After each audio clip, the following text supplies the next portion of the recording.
Hello, welcome back. In this video we are taking a look at HP or HPQ as the symbol is. It is a company that is obviously been purchased by Warren Buffett himself. We have talked about it in previous videos, but it's been a while and I wanted to take a little bit of a look since the stock has been down about 24%. If we take a look at the 3-month chart, you will see that it has been going down from what it used to be. Not too much, but still it has been going down a bit. And taking a look at the 5-year chart, you will see that overall the company stock price has been climbing. Of course, if you go back to the max, you will see that we are having a much different picture here, because the stock had some insane highs at some points, and near 20 or so it used to go down for quite a few times actually in the past. Then it breached that and arrived at 40. Now it's down significantly till that price, about $31 right now. Now, this doesn't seem to be moving that much, but you will see over here that the P ratio of the company, the price to free cash flow, is 5.7 and 5.6, both very similar to each other. We want them to be close, but they're very low too. And obviously, this is a tech company, this is a tech sector company, HP, Hewlett Packard, and this kind of PE and price to free cash flow is very enticing.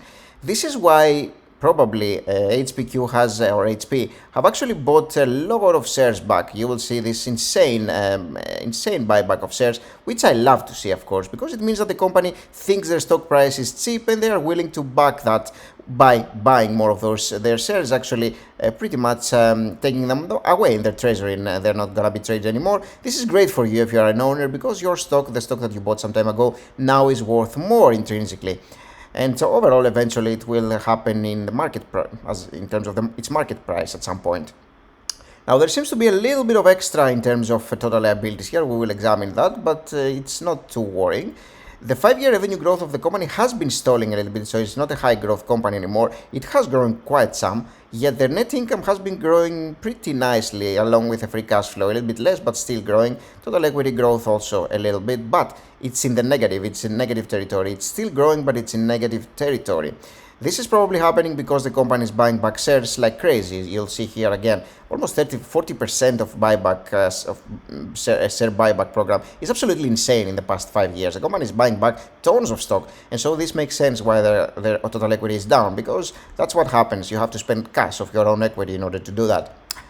Now, the price to sales ratio is very low as well. 0.5 over here is insane. And net income margin has been 9.6, something like that, close to 10% at some points. And again, return on equity is negative because there is negative equity. But the company is paying a very hefty 3% dividend yield here, with a payout ratio of 17% in terms of the free cash flow and 15.8 in terms of the net income. We can kind of take a look at the very handy dividends module that we have here in our tool. And you can see that over the years, the company has been increasing their dividends steadily. So this is a very nice play in order to have some pretty much steady dividend income pretty much every quarter. Now, the dividend yield, the effective dividend yield right now, if you buy the stock today, that is, it's 3.17, while the last 12-month one is about 3%. So this is a pretty good time to get some 3.2 dividend yield if you again buy today. Okay, let's go back and take a look at the financial statements now. I'm kind of curious to see what's going on here. The revenue, 52 billion to 64 over here. Not insane growth, but still some growth, even at these levels. And the good growth has come in the net income, which is almost 3 times as much as it used to be. That's pretty good growth here, understandably. And if we take a look at the balance sheet, is what we talked about a little bit earlier. You will see that the total equity of the company has been still climbing, and it's in negative territory. But remember that they have bought tons of shares. Like, this is an insane amount of shares that they have bought. And so this makes a ton of sense why this would be negative if it started from negative territory as well. Actually, I would expect it to be even more negative, frankly, again, after buying all these shares, but it looks like they're doing well in terms of their business. So this is why the total equity seems to be growing, still negative, but growing in terms of its value. So that's a good thing to see, and I'm not too worried about that, because I know that the company is actually spending the money for good measure. And that good measure will actually make itself clear when we take a look at the stock evaluation tool, if that is the case, really, if the stock is cheap, that is. Now, 2.5 in terms of net income to 6.5, how does that translate to net cash from operating activities, operating cash flow, that is, from 3.6 to 6.4 here, a pretty nice increase, overall increasing pretty much every year apart from 2020 here. And cash from investing activities is a little bit negative over here because the company has been, for the most part, spending some in capital expenditures and a little bit of investments here in terms of capital expenditures. That is, this is PPE still, and some acquisitions over here, for example, and purchases of investments. Now, about $1 billion paid in dividends here is interesting to see. Overall, the company is also paying back some debt. Very, very nice to see as well. And look at this common stock repurchasing here. Insane, like in the billions, 6.2 billion. That's absolutely insane. And again, it's a nice thing to see if the company stock is actually cheap. 3.2 in terms of free cash flow to 5.8, still increasing. And this is about, like 10 to 15% of its free cash flow reserves that we are paying in dividends. We're paying 1 billion, while the cash flow reserves are about 6. So that's very, very easy to pay back to our shareholders here. So that's very, very solvent in terms of the company. The next thing, take a look at the stock evaluation tool. Very, very important to see how much the company is worth, the stock actually is worth, because we're seeing that the company is doing well in terms of financials, and I'm really digging what I see here, but I want to get it at a cheap price because that's how you make money, right? And so the 5-year average, 5% in terms of growth, 3% in terms of the 3-year, 12 last year. There was a note, the odd one out. I'm gonna go lower, of course, because I want to be conservative. I'm gonna go 2, 3, and 4 here. And the net income margins I'm going to use, we had 9%, I believe, last year, right? It was 10 actually. This was the last 12 months, it was 9, about 9. And overall, I'd say it makes a ton of sense to go maybe like 6, 8, and 10 here, see what we're getting out of this. And the free cash flow margin that we're going to be using is about the same again every year, with some years a little bit less.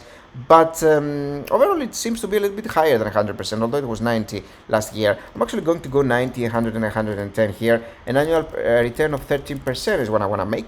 Now remember, this 100%, for example, pretty much means 8% in terms of the free cash flow margin to revenue growth, if we calculate it that way. But it goes through the net income margin in order to actually use that in effect.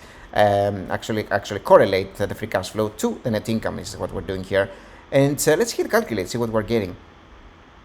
So yeah, as expected, this is a cheap one. This is a stock that I definitely like a lot, and I would definitely look to add to my portfolio if I were looking to add some quality companies here in terms of the tech industry. Now, I do have quite some tech, although for me, it's not really about diversifying between industries, but for the most part, it's about diversifying between good companies. And so HPQ, HP, basically Hewlett Packard, is a company that is looking pretty great right now in terms of its price. It's looking fairly cheap, actually. Now, I'm not a huge fan in terms of dividends. I prefer stocks and companies that do not really pay dividends back to shareholders because they are tax inefficient. I'm not a huge fan. But in terms of whether this is a good company to own, I definitely would own this one. I mean, I think it's cheap. I think it's a great company. It's doing pretty great. They're buying back shares. They're doing all the right things in terms of what I would like them to do as a stockholder. Plus, they are trading at a discount. Like again, the 3-month chart has been falling precipitously. It used to be like 40 back in June 1st, like last month. So this is a fantastic entry point, frankly. And I don't know if it's gonna go down even more. I don't really see the reason. But again, in the midterm or in the short term, anything can happen in the stock market. Anything can go very, very low or very, very high for the same manner. Thanks for watching. I hope you enjoyed this video. Please remember to leave a like and remember to subscribe if you're not a subscriber already. And if you enjoyed this kind of videos, you may want to take a look at this one that I made a little bit earlier. And in this one, I'm talking about 10 cents. Take a look at this one, and I'll see you soon in the next video. Bye bye.